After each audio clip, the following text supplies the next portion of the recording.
Hello అందరికీ welcome to my channel Jhansi natural vlogs. ఈరోజు evening అయిందండి, టైం 4:30 అవుతుంది.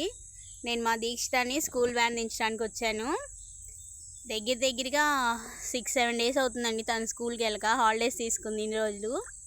తెలుసు కదా మీకు, తుఫాన్ హాలిడేస్ 3 డేస్ వచ్చాయని చెప్పేసి. అండ్ ఇంకా అంతకుముందు లైట్గా ఫీవర్ ఉందని చెప్పేసి నేను ఒక 2 డేస్ పంపించలేదు స్కూల్కి. అలా తనకి 5-6 డేస్ హాలిడేస్ అయింది. ఇన్ని హాలిడేస్ తర్వాత ఈరోజేనండి స్కూల్కి వెళ్ళింది తను. ఈరోజు మాకు కొంచెం వర్క్ ఉందని చెప్పేసి అటు వెళ్ళాము. తను స్కూల్ దగ్గరికి వెళ్ళి తను తీసుకొద్దామంటే వాళ్ళ సార్ చెప్పారు, టైం 4 కదండి అయింది, 4:30 కదా స్కూల్, ఇంకొక పీరియడ్ ఉంది, పీరియడ్ మిస్ అయిపోద్దని చెప్పారు. సర్లేని మన ఎంబీబీఎస్ పాప ఆ పీరియడ్ ఎందుకు వేస్ట్ అవ్వడం అని చెప్పేసి మేము ఇంటికి వచ్చేసాం. అండ్ ఇంకా మళ్ళీ వ్యాన్ కోసం వెయిట్ చేస్తున్నాను నేను ఇంటికి వచ్చేసి. తను వ్యాన్ వస్తే తీసుకెళ్ళి హోంవర్క్స్ రాయిస్తాను. అంతే కదండి, ఈ ఏజ్కి వాళ్ళు చదివే క్లాస్ ఎంబీబీఎస్ కంటే ఎక్కువే కదా. సరే అండి, మరి బాయ్.